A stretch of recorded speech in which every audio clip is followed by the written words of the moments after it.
Welcome to Malcom Reed's How to Barbecue Right, a podcast where we talk about barbecue, share recipes, and discuss all things delicious. And now, here's your host, Malcom and Rachelle Reed. Hey, welcome back to the How to Barbecue Right podcast. I'm your host, Malcom Reed, joined by my lovely wife, Miss Southern Shell. Shell, you ready to do this? I guess. Another day, another dollar. Another day, another dollar. Another day, another dollar. I forgot my earbuds. I'm all. Where's your hearing piece? You got to be able to hear me now. I'm all fired up. It's time for vacation. I'm excited. Yep. You find them? Yep. I'm good. We're going to get this podcast going and get it out to the masses. And what are we talking about today? We're going to talk about those Voodoo Wings. Voodoo Wings. You know, Mardi Gras is coming up. Yeah, I like that idea when you told me, oh, I think I'm going to do Voodoo Wings. Yeah, well, I thought That's a great idea. Well, Katie, that kind of runs the office here for us, is going down to Mardi Gras. And I remember those days when I was, younger than 30, going to New Orleans to go party. We need to. I don't think I could do my idea of Mardi Gras now is not so much going and partying, it's going to New Orleans and eating food. So we're going to talk about what we would do if we were going to New Orleans, right? Yeah, I put some Mardi Gras related topics on. Oh, did you? Good. But you ever been to like full blown Mardi Gras? No. Even as close as we live, it just. I always knew. I mean, I've always been told don't. I'll tell you, my favorite day to go down there is St. Patrick's Day always, because it's like Mardi Gras settled down and it was calmed down a little bit. But yeah, that's what I've always heard. You went Pirate Week one week. Yeah, Pirate Week was awesome, man. It really was. I guess it was like celebration of John Lafitte or something like that. Yeah. Famous pirate. They got the John Lafitte's blacksmith shop or something like that. Oh, really? That's what it's called. Where he used to hang out. It's still down there. It's like one of the oldest places in the quarter. No electricity hardly in there. It's all dimly lit. I took you there a couple times. It's a pretty cool place. It's a good little dive bar. It is. So, Voodoo Wings. Voodoo Wings. That's first up. And I'm going to tell you what, these wings did not suck. This might be one of the only videos that I've shot where when we get through taking pictures and I try it, I'm like, shit, put the camera down. We got to eat these wings. Yeah. And there was nothing left but a pile of bones. Well, you got a good picture of it. Yeah. So. It was, we've done it before, but usually there's other people involved. Yeah. This is just me and you, Michael. It's like, what was that? 15? It was a 15 pack of family wings. So that was 30 piece. On a good day, I ain't anything. I'm good for a 20 piece wing. So. But Michael, man, he surprised me. He ate 3 or 4 whole wings. I mean, that's a lot for him. But well, we filmed this one on Sunday. Yeah, we're trying to get ahead because we knew we were going on vacation this next week. And the rain was here all week. Man, it's flooding. So, the river's up. There's river flood warnings everywhere. I mean, at least we're on high ground. We really ain't got to worry about the flood. But our lake is coming up. I don't think it can flood our house, but our backyard's got a ton of water in it. But so the weather's been crappy here. So we got our video in on Sunday, and this recipe is super simple. I mean, the hardest thing about it is making that sauce. Yeah. I mean, and really, you could take this exact technique and put any seasoning, any sauce, whatever, buffalo. The key is that Vortex on that Weber. Now you can. The Vortex says it's good on any grill. Let's talk about the Vortex. The Vortex, all it is like this metal funnel. Yeah, it's almost wider. It's wider on one end. Yeah, it's kind of a volcano. It looks like school project volcano. Yeah. Make a great one. Put clay all around it. You can do it. Put the baking soda and peroxide, make it foam up. It'd be perfect for that. And that's kind of what it is. It makes a volcano in your grill because you fill it up with hot coals. It sits in the center on your fire grate. Put your cooking grate over it after you fill it with hot coals, and it throws all the heat up straight to the top of the grill. And for a dome-shaped grill or something circular like an egg, the Weber, I'm sure there's all kinds of different grills. I've never used it in anything but my Weber. Maybe, I don't know. And there's several different kinds of grills that they say it works on. And for more info on that, go check out the Vortex. So a lot of people have asked, could you use it in a rectangular charcoal grill like a PK? I'm assuming you could. I've never done it, but the PK's got enough dome shape where if you had one, now see, the problem is the height of it. I don't know if a small one would fit in there. Yeah. But something similar like that would work, and just cook it on the outer edge, because all it's doing is creating an indirect zone. And the way the heat works is all that heat from those charcoals coming straight up to your grill, and it's throwing it down the lid.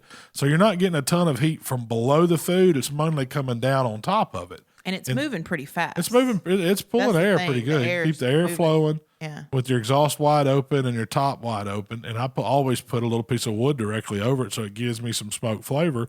And it cooks. I mean, if I had to guess, I've never checked the grate temp on it. Now, it pegs my Weber dial temp out because it's on the lid. It's like it pegged it out like 550 real fast. I mean, not all the way, but it never did get really higher than 550, 600. I didn't include this in the video, but I got a cool shot of you put the Weber lid on and just the temp gauge just went straight spike because that heat's right there on it. If I had to guess grate temp to cook wings and whole wings in an hour to get them crispy at 190 degrees, that grate temp was probably pushing 400 degrees. That's about, I mean, like if I was going to cook an oven and I wanted to cook wings, it'd be 1 hour, about 400 degrees, and they should get crispy. The whole wings. Party wings too. I mean, party wings might cook a little. I think they'd cook bit faster. So 45. I have cooked wings like small ones on that Vortex in 35 minutes. It just depends though. See, it was cooler outside that day. Yeah. The wind was blowing, and I was in it a lot more for taking pictures, and the lid was off more because even though in the video it looks like we're hurry up and checking stuff and getting it back on, sometimes that takes 5 minutes for you to get the pictures you want. So it kind of cools down. So the photography, filming on that's a little different than it would be like if I straight you were cooked just them. cooking. But I would start checking them at that 45-minute mark with the Thermopin. So what I did, I took these whole wings and I took them out of the pack and I dried them really good with paper towel and I actually let them sit out a little bit too to air dry before I ever seasoned them. And I didn't put anything on them to help the seasoning stick. I just coated them pretty good, not super heavy, but I wanted seasoning on all sides. And I used my Cajun seasoning, the King Crawl. You could use any kind of seasoning you wanted there. If you want to stay in those Cajun flavors for these Voodoo wings, I would just watch the salt content. Yeah, if you get like a Tony. Yeah, like Tony Chachere's or something like that that's super salty, it's going to blow it away. It's going to be too salty. Yeah. So, you want something that's kind of balanced, has those Cajun tones. And what I mean by Cajun tones is it's got some cayenne in it for some heat. It's got salt, pepper, garlic. It's got thyme. It's got it's got these herbs that kind of go. So to me, Cajun seasoning is kind of like a spicy French seasoning. The herbs to Provence we use. Yeah. It's got the rosemary and the thyme and all that. That's that's where the Cajuns get their seasonings from. It's French cooking. They just put their spicy, peppery blend on top of it. I never thought about it that way, but that's kind of my observation of it. And that's what it is. That's where the roots come from. So that goes on the wings first. I fired up a chimney of charcoal. I used Royal Oak briquettes, a couple of those tumbleweeds. Those are great for starting fires. And I got the coals hot. It took, 15, 20 minutes for them to, that's perfect time for the chicken to sit there in the seasoning. Dumped it in the Vortex and the Weber, opened all the vents, put the grate on place, put me a piece of peach wood right on top. Why peach? I just thought peach went with the fruity flavors. I wanted to go something to fruit family because I knew this was because you've never used kind of a sweet sauce, Yeah. And I just happened to have some peach wood that Jimmy gave me, smokerwood.com. I said that's a great place for. Excuse me, find little sinuses, but that's a great place for it. And so, if you noticed in the video, that wood actually doesn't burn. I mean, it's sitting over that Vortex, but it doesn't. It never comes in contact with the flame. So it just smokes, and it pretty much turned it into a piece of peach charcoal. Yeah, it did. I mean, it really did, yeah. And it put off some good flavor. You could taste it. It gave it the notes, some smoky notes, and you got a little of the peachiness from it. Peach is one of those that you can go overboard to me. Too much peach, it gets bitter. And so it was subtle. It was subtle smoke flavor. The wings, I flipped them about 30 minutes in, because I wanted them to kind of cook even, and you can tell when I flipped them, they are getting cooked on the bottom, just not as high a rate as they are on top. You want to make sure whatever you're cooking with that Vortex setup that you got it on the outside of the grill. Yeah. Because the closer you get to it, the closer it's going to burn up. Yeah. So that's how it kind of works. That heat radiates down the dome. Now, one thing I also do is rotate that lid, because on a Weber, the exhaust is kind of off to one side of the handle. And so that's where the heat's really wanting to get out, because that's where it's open. So if you leave it in that same place, everything that's cooking on that part of the grate is going to cook faster. So by rotating it throughout the cook, just figure out if your cook's going to take about an hour, You want to get 3 good turns in there. That way the heat's kind of rolling around. Yeah. And so that's what I did. Every 15 a good minutes. rule of thumb to check it 15 minutes. Yeah. Oh, yeah. Just see what's going on. Right. But with an egg, you don't have that option. But your heat's all coming straight to the top. And I need to play with the Vortex in the egg some so I can talk more on it because I really don't know. Yeah. I've only used it on that Weber. That's the only one I've used it on. Other than when we did a class, I used it on a bigger one. We'll talk about that here in a little bit. Yeah. But, so. You make some go ahead. While the wings were cooking, I went ahead and made that voodoo sauce. You make some really good sauces. I try. Do my best. And this one was really good.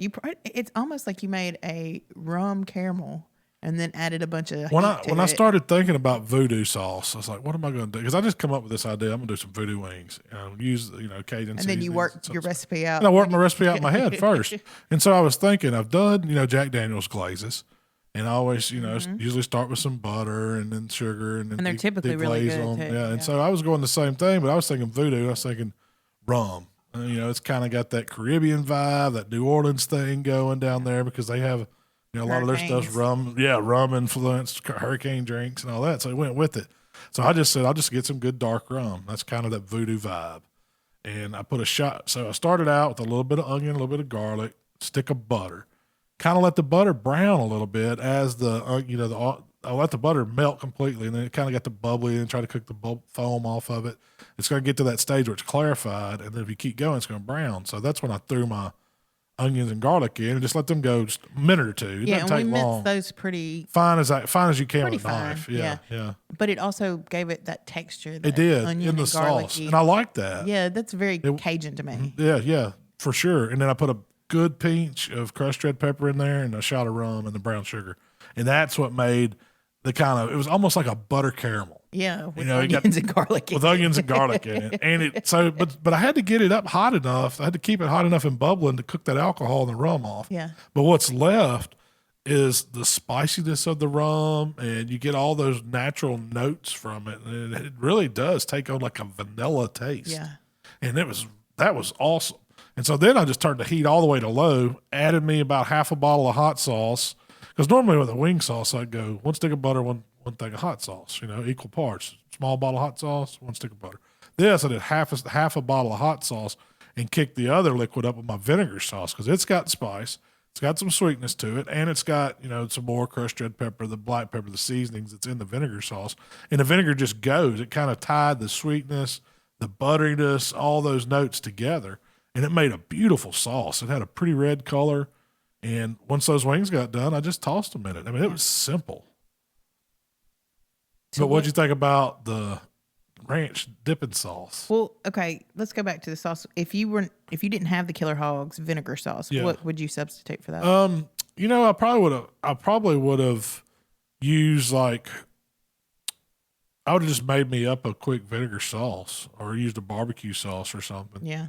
If I didn't have that to use. But I mean, what about like a Captain Rodney's? Would that be? You could use it. It's gonna get awful sweet on you. I mean, Rodney's does have some vinegar in it, and so that wouldn't be a bad idea. Like the book and glaze, or even you could go the peach route on that. That'd be pretty good. I think what would be really kind of Louisiana-ish is that pecan one they have. That might be pretty good in there to give it some different notes. Maybe some vinegar and some add some cider vinegar in that. Kind of make you a little sauce there and add to it. That's all. I'd have to play with that. I mean, I think you can make it work for sure. Yeah, that could mimic that barbecue. Or you could just add some more hot sauce. Yeah, because it's just vinegar. Going. I mean, if you think about it, hot sauce is mainly peppers and vinegar. Yeah. So it is a vinegar sauce, really. Yeah. Anything like that would work. I would probably start with, if I was going to do that, I would use the whole bottle of hot sauce for my liquid, and then I would have added like a quarter cup of something sweet to give it that, whether it's a pepper jelly or a Captain Rodney's glaze or any kind of glaze like that would work to melt it, to get it all to mesh together. But that would be good. Yeah. They weren't as spicy as I expected them to be. It wasn't. It's not hot. It wasn't. Those they weren't blowing you down. I could have. It was a good heat. The heat. I knew that you and Michael were going to eat them. Yeah. If it was been me, I would have added way more crushed red pepper and kicked it up with a little cayenne or something. But it tasted like Voodoo Wings. Like if you told me this is a Voodoo sauce, I'd be like, yeah. That sauce would be good on a lot of other stuff than wings. I mean, you could fry gator and put on it. And you could do a fried shrimp in it. I mean, you could do all kinds of stuff with it. Yeah. It's a really good sauce. Heck, I bet it would be good on ribs. I mean, Ooh, I bet it would. ribs. Yeah, I bet it would. Somebody tries that, post a picture of it and share it with us. I want to know. But it made about. But you could. I made a pint of salt. That recipe made a pint, and I probably used 3/4 of it. Yeah. Tossing a pack of wings. And you could have increased the heat. Yeah, easy. You could always up and down the heat to your taste if you want it hotter. If you want it hotter, so skip my hot sauce and add one that's super hot. Yeah. That would be a good way to get it. If you want to really kick it up, get a super hot sauce. Super hot sauce and put in it. I like it spicy, but I don't want it to hurt you spicy. I mean, that's not how I like to do it. You want it to open you up a little bit, but not be painful. Not be painful. Yeah. And the King Crawl is not. I mean, it's got some heat, but it's not hot. Yeah. The hot sauce is a hot sauce, but it's not hot. Yeah, all the stuff that I do that's hot is more of an eating hot, not a chili head hot. Yeah, it's not meant to hit your nasal cavities and make you sweat and eyes run and all that. Because that's not what I enjoy. I made these for me, share them with y'all, but I made them to my liking. So when we talked about the voodoo, we called it the Voodoo Ranch. We just kind of mixed it up. Yeah, it was Cajun ranch kind of. That was something I said we need a ranch to serve these with. We got to have ranch for wings. I hate bottled ranch, like when you buy it on the shelf at the store, especially for wings. Yeah, you gotta have for something salad thick. dressing. It's fine, but I want my wing to stand up in my ranch dipping sauce. You know what I mean? Yeah. Not run all over the. I don't want to be running down my arm. The sauce on the wings messy enough. I don't want my ranch all over the place. So I pretty much every time we do wings, I'll make a homemade ranch, and it's just a ranch packet, cup of mayonnaise, Blue plate. Got to get the Louisiana blue plate. Yeah, it's from New Orleans. You got to do blue plate. Well, blue plate's the best. It is.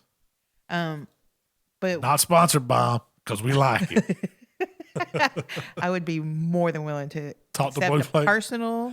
I'll get you a Blue Plate T-shirt. You'd rock it. Or a visor or something. Hat. Blue Plate. Hat, You think Blue Plate has a mayonnaise hat? They have a merch section. They need one. So I've actually looked twice to get you one for Christmas, and I could not find anything. There's got to be more people than me. So anyway. Have problems. So it's sour cream, mayo. Does the sour cream matter too? The typical Daisy. Is that your preferred sour cream brand? I've never used a different brand, but the Turner's got a good one. I would use a Turner, but the cheaper like store brands tend to be more watery. Yeah. So I stay away from the cheaper store brands and sour cream. But we mixed that up, and then you added a few other things to turn it into kind of a voodoo Cajun. Yeah, hot sauce and King Crawl. King Crawl. It wasn't a whole lot more. I mean, do we add any lemon or anything to it? I don't think we squeezed any lemon in that. It was just the hot sauce and the Cajun. Threw the recipe up there. I wrote it down as we mixed it up right there on the counter. Yeah. I was like, this is the first time I ever made that, but it's good. It was. You're just you're like, all right, how much is this? All right, taste that. I said, yep, that's it. Stop. Exactly what it needs. So we just took our regular ranch dipping sauce and kicked it up. Yep. But you could do that. You could change that all kinds of ways. Yeah. Make a barbecue ranch. That would be good. Yeah. So, what would you do differently? Man, cook 2 family packs. Keep that Weber going. If anybody else wanted some, you're gonna have to keep going. No, the one thing that I have learned with cooking on that Vortex, and I learned this on our at our last class we did last week, in a grilling class where we did wings.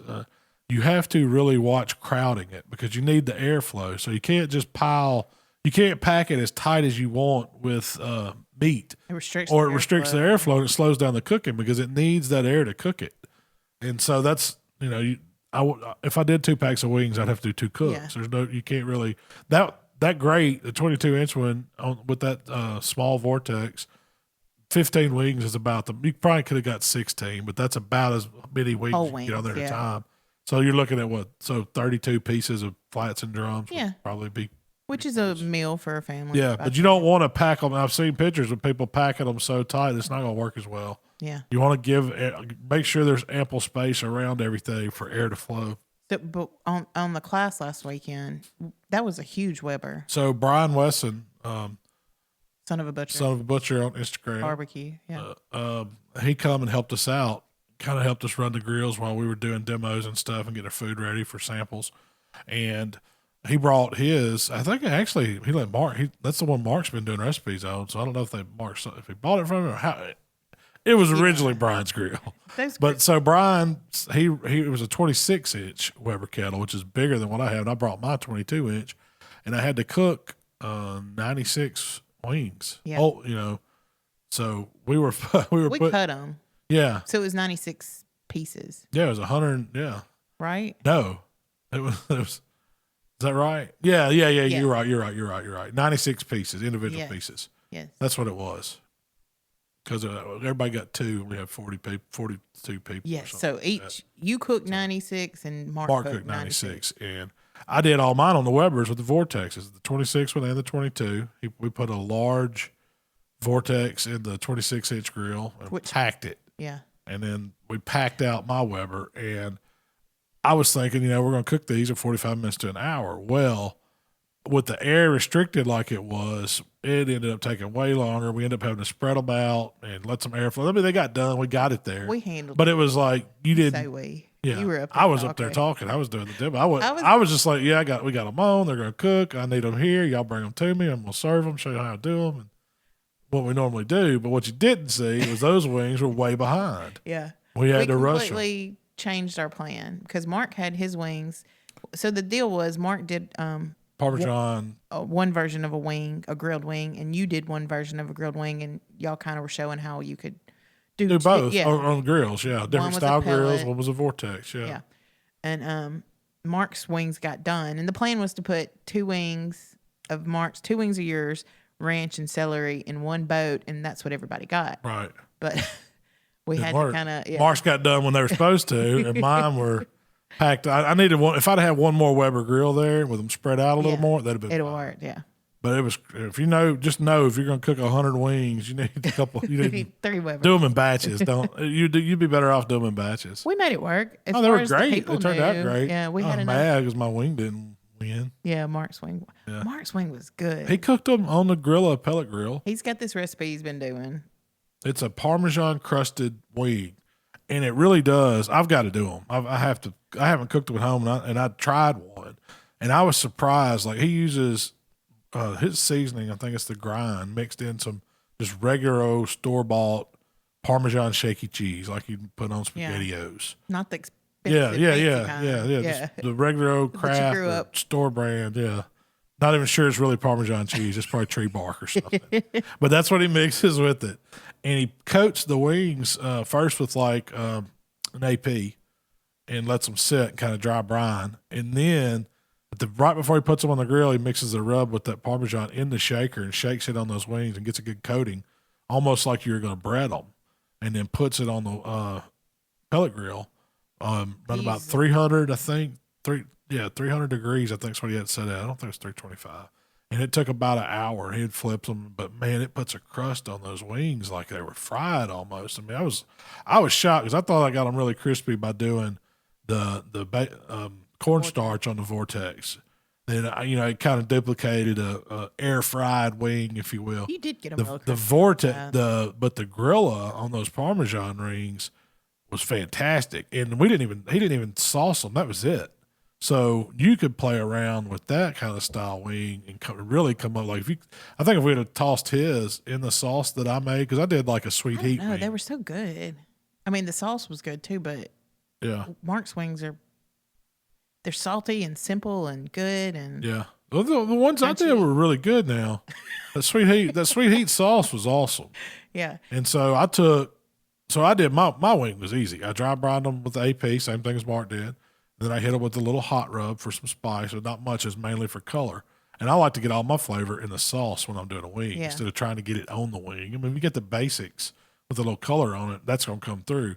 But then the sauce is where it's going to really pop. Well, and so we tossed mine. I took a bottle of my regular sauce and mixed it with a bottle of my vinegar sauce. And then I also added some honey. And then I took 1 stick of butter, 1 bottle of hot sauce, melted that, got it really hot, poured that over in the 2 barbecue sauces and the honey, and put an extra bump of cayenne pepper in there just to give it some spice. And it was a sweet heat wing. And that was actually a recipe that we used to use for chicken thighs and that we used to win with. And I mean, we done really good with it, but I just kind of got away from, because I thought it was almost too wingy. Like, because it has that buffalo element mixed with the vinegar and the regular barbecue sauce, and it's got the. I mean, it's really good. It is a sweet heat sauce, so I highly suggest that. And I just went bottle, quarter cup of honey, good dash of cayenne, 1 bottle of hot sauce, 1 stick of butter. That's all that is. It's an excellent wing sauce. Your wings never got real crispy. Well, because they were overcrowded on the grill. They were overcrowded. Those Voodoo Wings, going up against those other wings, would have killed it. I'm just biased. No, Mark's Parmesan crusted wings are fantastic. Y'all need to try that recipe. You can go to Swine Life. I was going to say, he has a YouTube video. Yeah, on his Swine Life page on YouTube. Swine Life BBQ. Yeah, he has a video all about that. But I looked out, we did an appetizer and we set up in the trailer and, we were doing the boats in the trailer. And I look out and Brian's cooking ribeyes and then he's trying to handle, 200 wings and got 200 wings on deck. And he was 10 ribeyes he's having to grill. And we're in there just talking and demoing and seasoning stuff and joking and having a good time. We got him. He didn't know what he's getting into. He got broke in real quick. I was like, I might need to help him because he's trying to worry about the ribeyes. He didn't want to overcook them. Yeah. No, they were perfect. They turned out great. Oh man, the ribeyes were. And the tri-tips. I had to shout out to Kevin at the butcher shop for sponsoring us on the class on those. He sent us a whole beef ribeye loin, and we cut them up into 2-finger steaks. I think we got 12 steaks out of that one because they were nice size steaks, and man, they were phenomenal. Yeah, I mean the marbling on them, and they were just it was a prime ribeye, so it had the marbling you want. We got to explain kind of going across it where the steaks come off the ribloid and. How you get closer to the chuck in, it's got the 3, tri muscles going and kind of tapers out to the loin. The loin gets bigger as it goes back down the ribeye. And so that's how you end up with the smaller spinalis on that end of steaks and all that good stuff. Yeah. And then we did tri-tip. And I mean, the ribeyes, we brought everybody outside. Mark cooked one on the grill. We were kind of showing how it's a grilling class. So we had a couple Webers, we had a PK, we had a Napoleon. Jimmy had that at Memphis Barbecue Supply. Super nice, looks like a fancy propane grill. I thought it was, but it was all charcoal. It's got trays in the bottom, and that's where you dump your coals. And don't have a really way to regulate the air. It's just got one little damper on it, and that thing will get hot. We fired it up with 2 chimneys of coals and a little bit of unlit. It went to 1,000 degrees. And we started it that morning, kind of burned it off and got it toned down. But man, that's what Brian cooked the ribeyes on. Yeah, they were good. And he got a great cook on them. They looked awesome. We used grill grates. Yeah, I showed how to do that. We made up a compound butter to put on top of. There's a shot of that on Instagram. You can see the ribeyes on the grill with the butter on them. They look really good. And then we cut them up, and everybody got a few strips of ribeye and some mushrooms. And I wasn't out there when he cooked the tri-tips. Normally, I do tri-tips. I like to sear them and then get them off to the side and kind of bring them up slow that way. I don't know if that's what did he do them? He started them on the pellet grill, kind of reverse seared them. Yeah, he brought them up slow and then seared them at the end. Yeah. And that's a fine technique too. Well, especially for a class like that, because we could bring them Control up. them. Yeah. And then right before it was time to serve them. They were money. Yeah, they were just prime tri-tips. They were a little on the small side. They were like 2 pounds. They were a little smaller. thin, but man, when the cook was perfect on them. I like those rare. And when they come, that was the one thing that I tried. I tried the rib. I really wouldn't, that early in the day, or what time we start that class? 1? Yeah. I didn't eat many of the wings, but by the time the ribeyes come out, I had to try one of those. And the tri-tip, it was like, it's almost dinner time. So I'm trying that. And we served that one with a cilantro lime coleslaw. So the tri-tip. Talk about, everybody wanted to know the recipes to the appetizer we served. And that's the one that we've been talking about for a few weeks. Yeah, it's just a Ritz cracker, a scoop of palmetto cheese, a slice of pimento palmetto, and then Cajun, country pleasing smoked sausage, the original. We cooked it and cut it into slices, and then you top that with a spicy garlic pickle. Easiest appetizer barbecue. Yeah, but man, it's delicious. And then Then we paired the, what was it? Then Slaw. Wings got the homemade ranch. Yeah. With some celery and carrots. The mushrooms. That's what with the ribeyes. Yes. So we skewered, like, you got 3 or 4, what would you call them? They were Steakhouse mushrooms? Yeah, steakhouse mushrooms. This, if you've had like a white button mushroom, we started with, you'll never guess. Butter. Lots of butter. Butter, garlic. Worcestershire. How do you say Red wine. Red wine. Say Worcestershire. Worcestershire. Red wine. Did you put shallot or anything in there? Mm-mm. And then a little bit. You can. I have before. Yeah. I kind of get in. I really don't have a recipe. I just kind of start adding and dumping, you know? Yeah. I just saute my garlic. I know you had it smelling. The whole trailer was like, people kept walking by like, what are y'all cooking in there? And so we brought out this big roaster. Like, think of a slow cooker. Yeah, think of a slow cooker on steroids. It's like it's a big trough looking roaster. You know, it's got the dial on it. You can turn it up to, it says 500 degrees. I don't know if it would really get that hot. But I use grind. Oh, for the seasoning. Yeah. Swine life grind. Okay. Because it has some parsley in it and some savory notes. So you seasoned it up with that? Yeah. Just put just put some sticks of butter in there and dumped all the mushrooms. If I'm doing it just at home, I'm going to do maybe a half a stick of butter, a couple, minced garlic. A couple tablespoons of Worcestershire. Yeah. Quarter cup of red wine or something like that. Just a couple good splashes. It might be a couple tablespoons of red wine and a quarter of Worcestershire, and then let them reduce. Yeah, just let them reduce. Sit there. The alcohol will cook off, and season them with AP or any type of, just salt and pepper. Whatever you want. Yeah. And they're fantastic. The one thing, people wanted that recipe, so that was one we sent out. The one thing I sent it out. Yeah.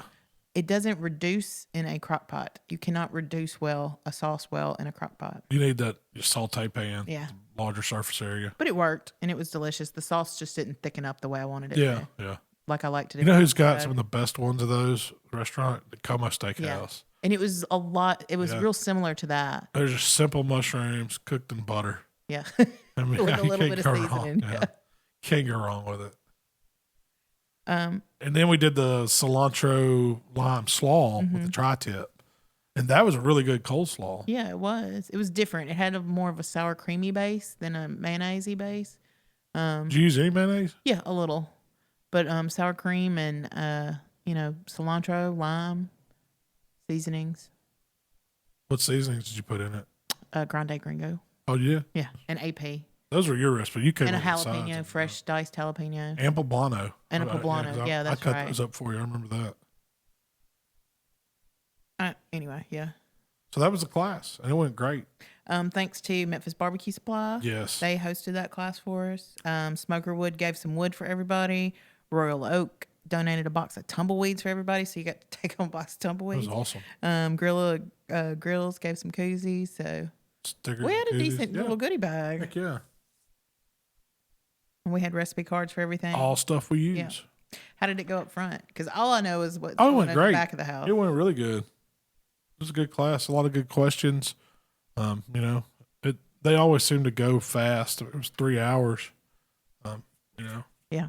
We have another one coming up this weekend down at Grills in Mississippi, and it's going to be backyard barbecue skills. I think this one will go much easier. Yeah. I'm excited about it, too. Yeah. Because as soon as it's over, I'm getting on a plane and going to Jamaica. This weekend's Valentine's Day weekend. It is. So that's why we're going to Jamaica. I'm taking my Valentine to Jamaica. Don't expect no flowers tomorrow or chocolates. You got to wait. Well, we do holidays a little different than most people. Holidays. I like that. That's usually what you end up doing, hollering at me. We do our holidays. We do our holidays different. Well, Mother's Day is load in from FSMA. Yeah. Father's Day is always a barbecue contest. Valentine's Day, we usually are That's cooking. just a made-up holiday anyway. So chocolates. Our anniversaries during championship season, we're usually cooking on our anniversary. Labor Day's planting food plots. What holidays? So let's talk about Valentine's Day cooking real quick. Okay. Valentine's Day. Go spend some money at the store first. You need to go buy if you don't want to go box out. Of chocolates and flowers and cards. But then, no, to me, the perfect thing to do for Valentine's Day is stay home. Yeah. And make the kids go upstairs or wherever. You ain't got to send them off. Just set up a little private dinner for you and your love. That's what we do. I mean, and that, I've done, and I usually do. I go and get some nice fillets, and I usually do some mushrooms and some asparagus in the oven. Usually shrimp cocktail. Usually a shrimp cocktail. That's easy to do too. You like candles? You fold the fancy little napkins? The fancy napkins. I get a water pitcher out, fill it up with water, and set a water glass and a wine glass. Lots of wine. At least one big Magnum, maybe two. Depending on how you feel. Last year we did do that. Did I don't really do dessert. I've always promised you I'm gonna do your creme brulee, but I still hadn't done it. Did you buy dessert or anything? I think I may have got some cheesecake. Yeah. From like City Hall Cheesecake, Hernando. But typically I'll do a fillet, or we'll split a big ribeye or something like that. Or I've even done flat iron. It doesn't have to be expensive, and it doesn't have to be fancy. I mean, this is all stuff you probably have at home. You just dim the lights and light a couple of them little whatever candles you got around, and cook you some nice steaks. And usually I've done a baked potato before, and Last year I looked back at my pictures when I was making notes for this. Is that when I scooped out I took the little melon baller and scooped out the butter. You went all out. Yeah. Made little butter balls and put them back in the refrigerator and got them hard and had them set out there for you on a little plate. Yeah, you had like a cheese and the chives and the butter and the sour cream in these little cups. Like you use at a steakhouse. Yeah. It was nice. But to me, a steak dinner for two is probably that's my go-to for a romantic dinner, whether it's Valentine's or I'm just trying to kiss up. Woo me. Yeah, woo you a little bit. I'm going to cook a steak, Steak is obvious. That's obvious. Yep. What's some other options? To me, crab legs. Crab legs, yeah, that's a decadent one.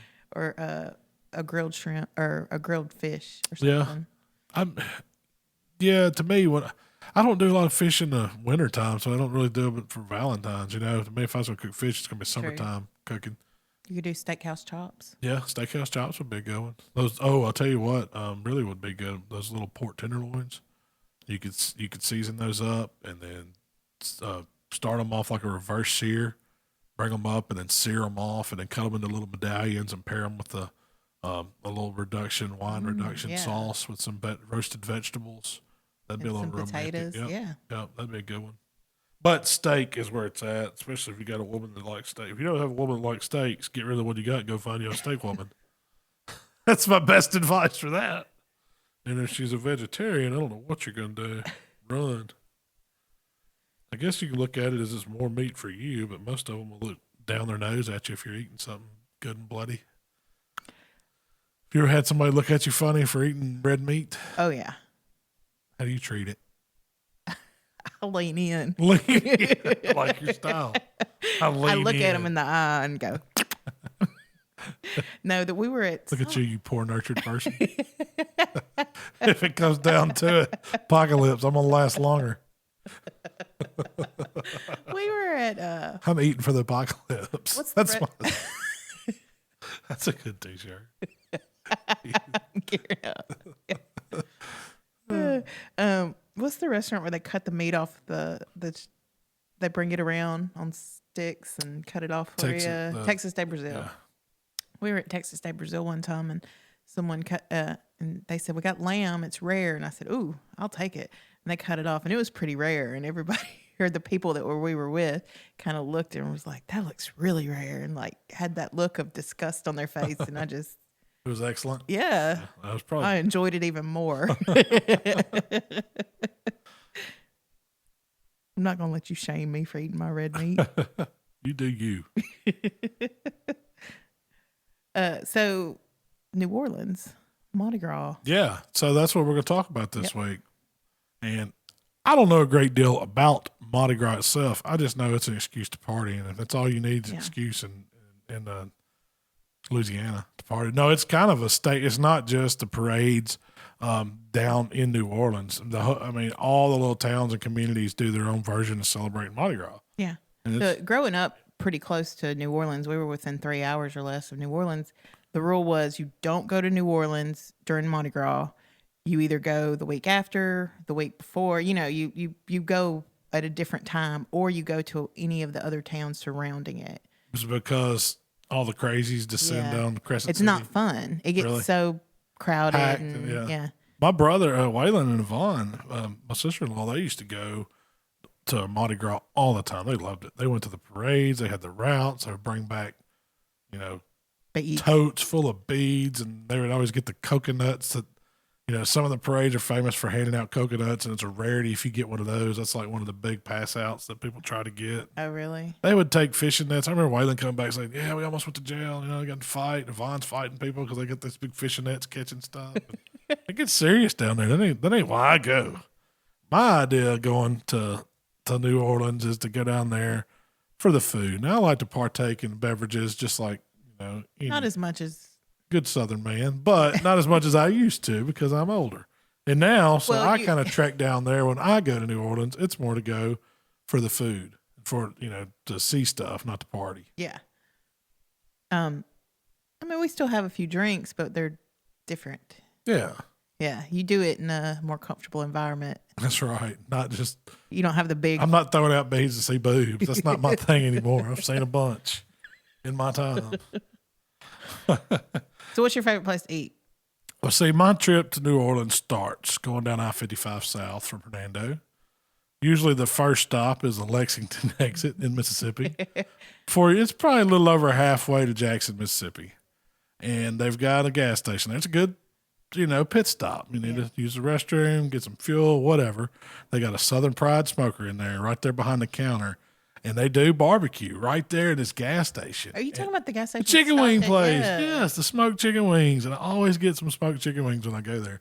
That's usually the first stop. And Mark Lambert turned me onto that place. We were going to New Orleans to go to Hog for Calls one year. And he's like, man, you ever stopped at Lexington? I said, no. He said, oh, you got to check this place out. And it's just a gas station. Yeah. It's nothing fancy, normal gas station. They got a Southern Pride right there through the wall. So it's like the counter's here with their hot box and all their food. You turn around, the cooker's right there. And it smells fantastic. And I've had the breakfast. The breakfast is good. Yeah, we got their breakfast last time we were heading down. Yeah. Where were we going? Oh, to the shed. The shed, yeah. So that's my first stop. It's probably, 2 hours from home? What do you order there? Chicken wings, smoked chicken wings. Yeah, I got to get a sack of them. You get like 3 wings in a roll or something like that. Come in a sack. That's it. The only problem with that is wings driving down the road. Oh, no. You just flick the bones out the window. Mark Lambert taught me that. Throw them right out the window. Something's going to eat them. Something's going to eat them. Yeah, 55 buzzards are going to get them. So the next stop, usually now, depending, if we got time to kill, you might hit Whataburger in Jackson, right off the interstate. Not the one that's like on County Line Road, the one that's on down, was it State Street or High Street? Yeah. I think it's High Street. I'm not positive. I think that's what it is. So it's right like going to the Capitol. Get off there, get your Whataburger. Now, you got to bear with me. This is the beginning of an eating trip going to New Orleans. Then you get back on the road about 2.5 more hours, you pull off in Kentwood. And that's as soon as you cross the state line. Like you're getting into Louisiana, Kentwood's the first exit. You know what's special about Kentwood besides the chevron I'm about to tell you about? It's Britney Spears. It's the home of Britney Spears. Yeah, that's their claim to fame. Yeah. So you pull off at Kentwood, and there's this old chevron. Like half of it is bingo parlor, or gambling like or something. Bingo parlor, underground casino. Like they got all these gambling machines. I'm not sure they're legal, but there's people in there playing them. And like you got to go over to that side to go to the bathroom, but you come back to the other side, and it's run by these Asian people. And it's like they're cooking Cajun, so it's kind of Cajun. That's what it is. But they've got they've got some of the best crawfish boudin. Yeah. Going right balls. There. They do boudin balls, and they do these tempura fried shrimp. And it's like a Cajun it's like Cajun seasoning, but it's like tempura batter, so they're light, crispy, fried perfect. That's the first place that going down that way that you can stop and you can actually get some shrimp that tastes like it's got some iodine to it. It's got that Gulf flavor. And they're fantastic. They got all kinds of other stuff, Cajun stuff in there. Yeah. But got to hit that Kentwood. Then that takes you on down. You cross the, you go over the lake and all that, coming into New Orleans, and then cruise you right on in. That's how I go to New Orleans. Then what do you do when you get there? Well, my first stop, I always like to go to Toops. That's what I wrote that on my list. Go see Chef Isaac at Toops. If you've never been to Toops Meadery, it is a little restaurant in a neighborhood. It's owned by Chef Isaac and his wife. Yeah, and he's got an awesome cookbook. Oh yeah, Chasing the Gator. I think is what it's called. He's an awesome chef. and he does probably the best chicken sandwich I've ever ate. I agree. You know, you He think does a Popeyes or great Chick-fil-A burger. is good. Yeah. And I let's suggest go going for with lunch. somebody, and then somebody ordered a chicken sandwich, somebody get the burger, split them. And then that way you get best of both worlds. It's fantastic. But he also does a charcuterie board. And that, you know, that may be the first place I actually had a real charcuterie board. Like a house-made Yeah, like a house made where he was making the terrines of the pork, and he had like sheep's tongue that he had pickled some kind of way. Yeah. And it had boudin balls, but it's different. It had blood sausage. I mean, fantastic stuff. Yeah. But it's all stuff that he's made. Oh, the Riads, is that how you say it? It's kind of like, think of the best pork belly burnt ends that you've had, cooked down even more in this sticky, sweet sauce. And it's just, oh man. Is it pork belly? It's usually cuts up pork, belly, butt, something like that. Yeah. That's cut in little tight, smaller cubes than what we do the belly burnt ends or the pork belly burnt ends. But yeah, and they cook them down. That's really, really, that's probably the inspiration behind the pork belly burnt ends. Is that's what the technical culinary term French term would be is viand of some kind. I guess that's how you say it. I'm not French, but Chef Isaac does them phenomenal. Oh yeah, I would. And he's always got never had different dinner. specials. We've never yeah. had dinner there. No, it's always been lunch Yeah. because we usually go there. It's a great lunch spot. It's not crowded. He'll come out and talk to you. He's got 2 locations now in New Orleans. Oh, does he? I Yeah. didn't know that. You got to get some beignets. Yeah, they're There's good. 2 places. Usually, it's the Crescent City one out by the park. Yeah, I really it's like. right across the street from the City other Park. one. Not Dumont that you're talking about. That's downtown. It's not right across from. No, it's at City Park. Okay. That's what I'm talking about. I think it's Crescent City beignets. They're okay. They're good. I mean, it's a donut. It's a New Orleans style donut. Yeah. I like them. I mean, heck, Yeah, they're good. I'm a big fan of them. I don't know if I'd Messy. stand in line for 2 hours for. No, I wouldn't do that No. either. So I've talked about the best chicken sandwich. Oh, Where's your favorite place to go grab a po' boy? man, that's a tough one because there's 2 kinds of po' boys I like. I like the beef or the beef debris po' boy, which is not like a traditional when people think of it. It's Almost really like good. a pot roasty po' boy. Yeah, and I'm gonna do a take on. We're gonna talk about that after a while. But Serious my talk. second, and this one's not a traditional po' boy either. It's at Bourbon House, and it's a barbecue shrimp po' boy, and they take that really good fresh, was it Leinenhammer's bread, and they instead of cutting it like you would a sandwich, they kind of hollow it out from one end, and they stuff it full of barbecue shrimp. And barbecue shrimp's like the Cajun version barbecue shrimp, where it's shrimp cooked in this buttery Worcestershire spicy sauce. Kind of like those mushrooms. It kind of is, yeah. And the sauce is as good as the shrimp. Yeah. But they stuff that down in that loaf of bread, and they don't It's cut kind of it. a barbecue flavor. No, it's not buttery, Worcestershire, Yeah. spicy. Yeah, I don't know why they call it barbecue shrimp. I don't know. It's not barbecue at all. It's more like A butter. cooked in butter, yeah. Or it's not really sauteed because it's a lot of sauce. Yeah. But that's in there, and as you eat it from the top. They fill it. You don't cut it in half or anything, and it is so good. There's a lot of great po' boy places, but those are my favorite too. The Bourbon House is one of my favorite restaurants down there. Yeah. Oh yeah. No, I've got that on my list. Emerald's is good. I had the best. If you haven't lived my until you life, go to Emerald's. Bourbon House and get the Le Grand Plateau, if you like seafood, it's just like fresh seafood tower. That's what it is, a seafood tower. And it's got oyster, shrimp, lobster, crab, these different little salads, fresh seafood salads on it. I mean, it's just pandemonium. I love it. We got it last time, and Michael would just happen to be with us, and he was not impressed. He was all excited about, like, yeah. You told him how good it was, and then he was like, "This is it." Because it's not kid stuff. That's not kid stuff at all. No. And they got It's great bourbon boys. there too. Yeah, they do. That's the one good thing about Bourbon House. Heck yeah, we got to try some bourbon that we've never tried before. There was a bottle, because they have this huge display of bourbon. There was a bottle of bourbon that I really wanted. It was some kind of Boss Hog bourbon. I was like, oh, that'd be so good to get Malcolm for Christmas. Really? And I looked it up. It was like a $600 bottle of Oh, bourbon. yes. It's nothing for you. Now, my favorite meal was probably at Emerald's. Yeah, we got to do the chef's. We got to use we got to sit at the back of the chef's table inside the kitchen. They had like this little corner set off. That was an experience of a lifetime. We were very, very lucky we got to do that.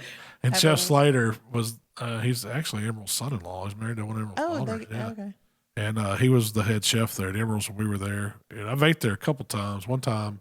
Is he still the head chef there? I don't think so. I think he's moved on and he's on up into development or something. Yeah. I don't think he's doing that anymore. But he's a world-renowned chef. He cooked. I don't know how many courses it was for us. It was probably 5 or 6. It was amazing. It was amazing. But the one that stood out the most to me that I still remember is I've never seen anybody bring a pot of crawfish out. They brought out this big chopping board. Think of 2 of the boards that I have that I do my cooking on, at demoing on for videos. They brought out 2 or 3 of those and a pot of crawfish and dumped it on them right there in the kitchen. And then he brought out all these fried redfish and made this arrangement in front of us where it looked like these fish they were fried now, whole. And it looked like they were jumping in and out of that crawfish. And it was just like this, and he just went at it. I mean, what was there, 10 of us? Something like Maybe. that. It was amazing. It was, we were very, very lucky to get to do that. That was one of the best meals I ever had in my life. It was an experience. And then we had steak and we had all kinds of other stuff. Fried chicken. That was just one course. Yeah. The fried chicken there was, it's fried chicken. New Orleans fried chicken. Amazing. If you ever get a chance to eat at Emerald's, you need to. What's the other restaurant we went to? It was me, you, and Yvonne and Michael. Tableau? Yeah, Tableau. Yeah, it's really good too. It was good. That was, I forgot. What's the oyster house that we go to that's really good? Felix's or Acme? Yeah. Drago's is the one I like. That's not even, it's like outside of New Orleans a little bit. There may be one downtown, but the one I like is outside a little bit. And they do the best char grilled oysters. And there's actually, I think there's one in Jackson, Mississippi now. Yeah, I think so. It's like right there by the Honeymoon Hotel we stayed in. Was that the Hilton? But it's Drago's oyster. It's a really good oyster house. And they do fire char grilled oysters. I mean, they are so good. If you like trying, I mean, that's what I like. New Orleans isn't. They have barbecue there. It's not really a big barbecue town, but a lot of the stuff they do is grilled. So you can get the fish grilled any kind of way. Char grilled oysters. One of the other favorite places to go, and I think I've talked about this on a podcast before, is Ton Dien. It's a Vietnamese restaurant. I forgot about that. Man, they had these grilled. It was like quail. Remember those little quail that we got? Yeah. That were so amazing. And then they did a curry goat's neck. And that's something that I would never order, but I tried it there on recommendation, and it was phenomenal. I mean, it was like some of the most succulent meat you could ever eat, cooked down in this curry sauce. I'm not a huge curry fan, but it wasn't like it was just. It was good, yeah. It wasn't like a nasty curry. Yeah. Sometimes you think a curry has been smelly and all that. This wasn't. This was Flavor Town. I mean, it was really good. But Ton Dien, I love. Ever since then, I've seeked out Vietnamese food when I go places because it might look like a hole in the wall place, but you go in there and man, they're cooking some. I haven't found one as good as the Ton Dien. They had a lemon. Even their spring rolls, their shrimp spring rolls, and the little paper wrappers, lemon pepper sauce. Calamari. Yeah, that was really good. Yeah. And then I took it. And we did most of those things on our trips, cooking hogs for the cause, and that got me back to barbecue. Because Hogs for the Cause is a big barbecue contest. It's actually an MBN sanctioned event, but it's not ran like a typical MBN contest because it's all about raising money for it's pediatric brain cancer, I believe, is what they're raising money for. And the way they do it, most of the time, a lot of these big chefs sponsor teams or have teams.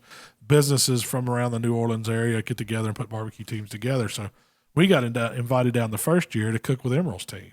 And so that I think we did it 3 times maybe. We went down and cooked Hogs for the Cause, 2 or 3. Yeah.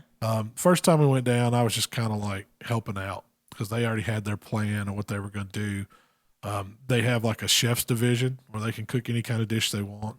Then they had the barbecue categories, and you could cook hog, you could cook rib, or you could cook and shoulder. There's 3 categories, but there wasn't on-site judging like at a typical MBN. It was all blind. And you turn in a little description card. Yeah, and you had the description of everything you had to do. Part of their points that you get for categories was raised on how much money you raised on the day. Because what they did, they let you set up a booth and actually sell the food. Yeah. So they encourage you to. You took tickets. It wasn't cash. It was just tickets. And I guess they sold tickets at booths, and then the people come by, and you could sell slider. You could sell whatever you wanted, really. I know the first year we went that Chef Slater did a confit pigtails, and he did them like a buffalo style. They were so good. It sounds crazy, but it's diggum pig's tails that he cooked for, I don't know how long. He said like 24 hours confit, and then let them cool in the refrigerator. And he took them out of that fat, and they just were, heated them back up, tossed them in his buffalo sauce, and they were succulent. I mean, they were. It was like there's no way. He fried them, didn't he? Yeah, they took back and deep fried them, they were super tender, flash fried, and then tossed them in the wing sauce and buffalo pigtails, and it was. It didn't go over well. No, people didn't know what it was, but they were very like, which.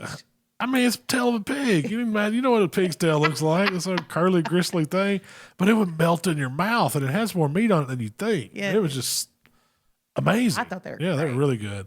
They didn't do well, but he also did a pozole, like it was a Mexican hangover soup, and that was really fantastic. And I think we did pretty good in ribs and shoulder. We didn't do hog that year. We didn't have a hog cooker with us, but the next time we came back, we brought a hog cooker. We did hog. We did some type of po' boy that we sold.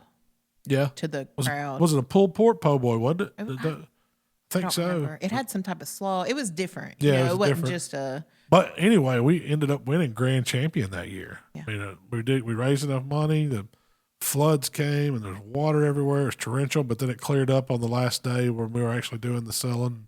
We raised some money, and we ended up winning grand champion with the hog, I think. Yeah, that's what it was. The hog was so good that day, and that's an awesome contest if you ever get a chance to go down there. And since that was at City Park, but they moved it now. I'm not quite sure because it was flooding so bad down there. It's in the spring. Yeah. It's like coming up in March. And I think the reason why I'm not going this year, it's always on your birthday. So we kind of backed off of going a little bit. I got invited this year, but we're not going to make it your birthday. Really? Yeah. Well, we already got stuff. Yeah, I've got contests I got to do. Yeah. But that's a great one. The year after, it's for a great cause. We won. I don't think we went back, and there was footage of people actually in canoes or paddling through the sun. There was so much water. That's right. I don't even. Did they end up having it that year? They did have it. Yeah. No, I don't think it's ever been canceled. It's just they make do with what they can. Yeah. But that's a great contest. That's a good one to go see. It's in New Orleans. It's in spring. New Orleans. It's after well after Mardi Gras. It's not real crowded there at that time. You can go to the weather is awesome. That March weather in New Orleans is fantastic. That's why I said St. Patrick's Day is a great time to be there. It's just the weather's so good. Yeah, you can sit on a patio kind of weather. Oh yeah. Well, that's about all we got. When we'll have to ask Katie what it's we'll like. We'll get some more details on what Mardi Gras is like now. And so when Katie comes back after. It'll be 2 weeks because we're not going to have a podcast next week. Nope, no video, no. We're going to be on the beach. I'll be enjoying some rum drinks, eating some jerk. Whatever else. What are you most excited about? No alarm. No alarm and meat pies, right? Are you going to eat some Jamaican beef patties? Of course. And some jerk chicken and jerk pork. Get some red stripes. Can't wait, Mom. Yeah, I'm ready to warm my bones a little bit. Yeah, me too. Well, Shell, where can they find us? If you'd like to connect with Malcolm, it's HowToBBQRight on Facebook, Instagram, Twitter, and of course YouTube. If you'd like to connect with me, it's Miss Southern Shell on Instagram. And one last thing before I forget, the meetup in Memphis, the Basin Ribs Meatheads meetup. Yeah, last weekend in July. Last weekend in July, and I talked about it last week. If you're interested in going, you have to go to amazingribs.com, but there's only 30 or 40 seats left in the whole thing. Yeah. So that's why I wanted to throw that out there.